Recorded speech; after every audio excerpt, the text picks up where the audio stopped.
வணக்கம். நான் ராம். ஈரான் மீதான அமெரிக்கா மற்றும் இஸ்ரேல் போரின் 77வது நாளில் நீங்கள் தெரிந்து கொள்ள வேண்டிய அனைத்து முக்கிய தகவல்களையும் வழங்கும் எங்களின் தினசரி செய்தி தொகுப்பு. இன்றைய முக்கிய செய்திகளுடன் இணைந்து கொள்வோம். மேற்கத்திய எல்லையிலிருந்து ட்ரோன்கள் நாட்டிற்குள் நுழைந்ததாக ஐக்கிய அரபு அமீரகம் கூறுகின்றது.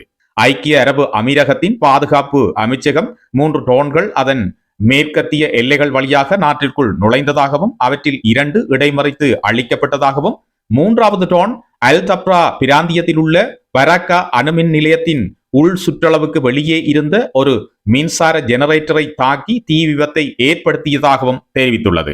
இந்த தாக்குதல்களின் பின்னணி என்ன என்பதை கண்டறிய விசாரணைகள் நடைபெற்று வருகின்றன. மேலும் அவை நிறைவடைந்தவுடன் புதிய தகவல்கள் அறிவிக்கப்படும் என்று அந்த அமைச்சகம் சமூக ஊடக பதிவொன்றில் தெரிவித்திருக்கிறது. சண்டை இல்லாமல் ஹார்முஸ் நீரிணையின் கட்டுப்பாட்டை ஈரான் ஒருபோதும் விட்டுக் கொடுக்காது. ஈரானின் புதிய கடல்சார் நெறிமுறை அவர்கள் ஹார்முஸ் நீரிணையின் மீதான கட்டுப்பாட்டை ஒரு போராட்டம் இல்லாமல் விட்டுக் கொடுக்க போவதில்லை என்பதை காட்டுகிறது என்று சர்வதேச கொள்கை ஆராய்ச்சி நிறுவனத்தினுடைய மூத்த ஆய்வாளரான எம்மா சாலிப்ஸ்பரி அல் ஜசீராவிடம் தெரிவித்திருக்கிறார். ஹார்முஸ் நீரிணையின் கட்டுப்பாடுதான் தனக்கு இருக்கும் மிகப்பெரிய செல்வாக்கு என்பதை ஈரான் இப்பொழுது அறிந்திருக்கிறது. ஏனெனில் இது உலகளாவிய பொருளாதாரம் மற்றும் எண்ணெய், உரம், எரிவாயு மற்றும் நாங்கள் அனைவரும் பயன்படுத்துகிற அன்றாட பொருட்களின் மீதும் இது ஒரு மிகப்பெரிய தாக்கத்தை ஏற்படுத்துகின்றது என்று அவர் கூறினார். ஈரான் பரிந்துரைத்துள்ள கட்டணங்களை அது நடைமுறைப்படுத்தினால் அந்த கட்டணத்தை செலுத்தும் எந்த ஒரு கப்பலும் ஈரானுக்கு எதிராக நடைமுறையில் உள்ள தடைகளை மீறியதாக கருதப்படும் என்று அவர் விளக்கினார். இது ஒரு மிகப்பெரிய வணிக ரீதியான ஆபத்தாகும். இஸ்ரேல் தெற்கு லெபனானில் தனது கொடிய தாக்குதல்களை தொடர்ந்து நடத்தி வருகின்றது.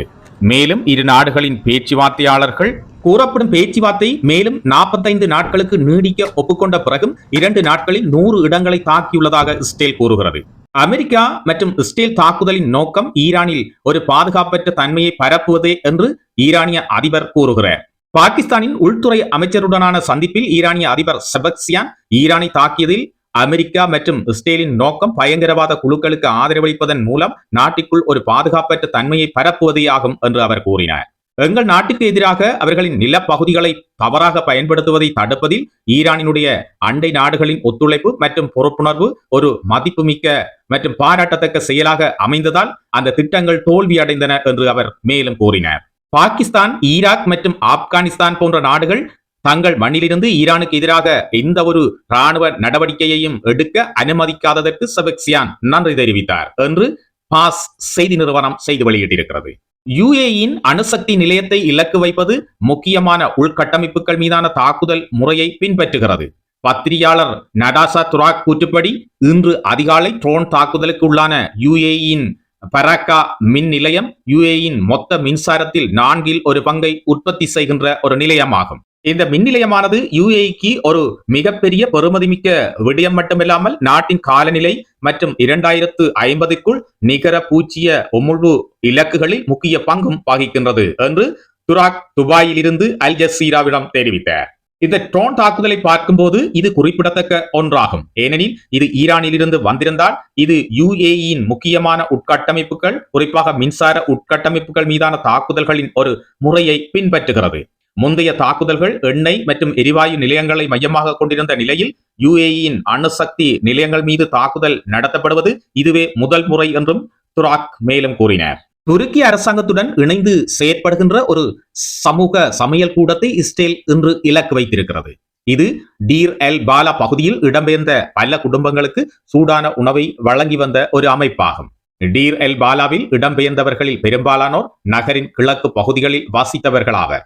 அங்கு அவர்கள் தங்கள் வீடுகளுக்கு திரும்ப அனுமதிக்கப்படுவதில்லை. அத்துடன் கான் யூனிஸ் மற்றும் ரபா ஆகிய இடங்களைச் சேர்ந்த மக்களும் அங்கு வாசித்து வருகின்றார்கள்.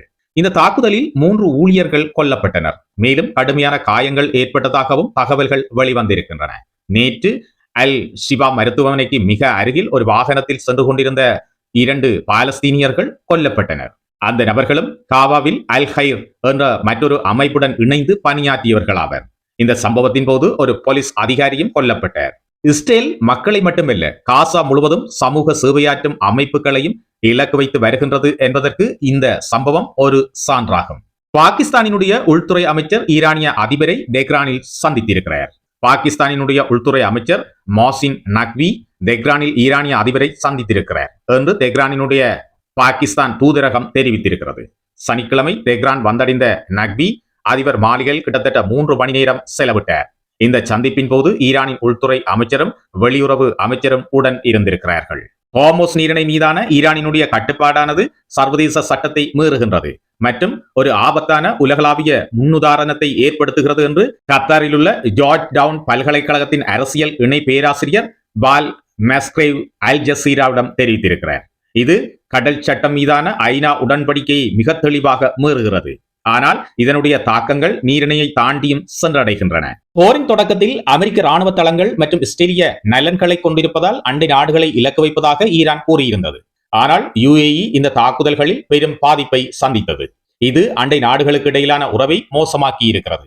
கடந்த வாரம் புஜைரா துறைமுகத்தின் மீது ஈரான் ஏவுகணைகள் மற்றும் ட்ரோன்களின் பெரும் தாக்குதலை நடத்தியதாக UAE குற்றம் சாட்டியது. இதில் 3 இந்திய பிரஜைகளும் காயமடைந்தனர் மற்றும் ஒரு எண்ணெய் சுத்திகரிப்பு நிலையத்தில் பெரும் தீ விபத்து ஏற்பட்டது. UAE ஈரானிய தாக்குதல்களை திரும்ப கண்டித்துள்ளதுடன் இராணுவ ரீதியாக பதிலடி கொடுப்பது உட்பட பதிலளிக்கும் உரிமையை தனக்கு தக்க வைத்துக் கொண்டுள்ளது. இதில் 3 இந்திய பிரஜைகள் காயமடைந்தனர் மற்றும் ஒரு எண்ணெய் சுத்திகரிப்பு நிலையத்தில் பெரும் தீ விபத்து ஏற்பட்டது. தெஹ்ரான் தனது கட்டுப்பாட்டை சர்வதேச ரீதியாக சட்டபூர்வமாக்க முயற்சிக்கிறது. ஹோர்முஸ் நீரிணையில் கப்பல் போக்குவரத்திற்கான ஒரு சட்டம் குறித்து ஐரோப்பிய நாடுகளுடன் ஈரான் நடத்துவதாக கூறப்படும் பேச்சுவார்த்தைகள் ஒரு மூலோபாய தேர்வாகும் என்று கத்தாரில் உள்ள ஜார்ஜ் டவுன் பல்கலைக்கழகத்தின் அரசியல் இணை பேராசிரியர் பால் மெஸ்கிரேவ் அல் ஜசீராவிடம் தெரிவித்துள்ளார். வாஷிங்டன் மற்றும் டெஹ்ரான் ஆகிய இருதரப்புமே மூலோபாய உரையாடலை மாற்றியமைக்க முயற்சிக்கின்றன. ஹோர்முஸ் நீரிணையில் உள்ள முட்டுக்கட்டைக்கு அப்பால் தங்களுக்கு பிற வழிகள் உள்ளன என்பதை காட்டுவதற்கு இருவருமே முயற்சிக்கின்றார்கள் என்று அவர் கூறினார். ஈரானை பொறுத்தவரை அதன் நோக்கம் தெளிவானது. ஹோர்முஸ் நீரிணைக்கு உள்ளேயும் வெளியேயும் செல்லும் போக்குவரத்துகளின் மீது உங்களுக்கு கட்டுப்பாடு இருக்க வேண்டும் என்பது அவர்களின் நோக்கமாக இருந்தால் அதை அவர்கள் சர்வதேச ரீதியாக சட்டபூர்வமாக்க முயற்சிக்கின்றார்கள் என்பதற்கான வழிகளை நீங்கள் வெளிப்படுத்த விரும்புகிறீர்கள். ஈரானை பொறுத்தவரை அதன் நோக்கம் மிக தெளிவானது.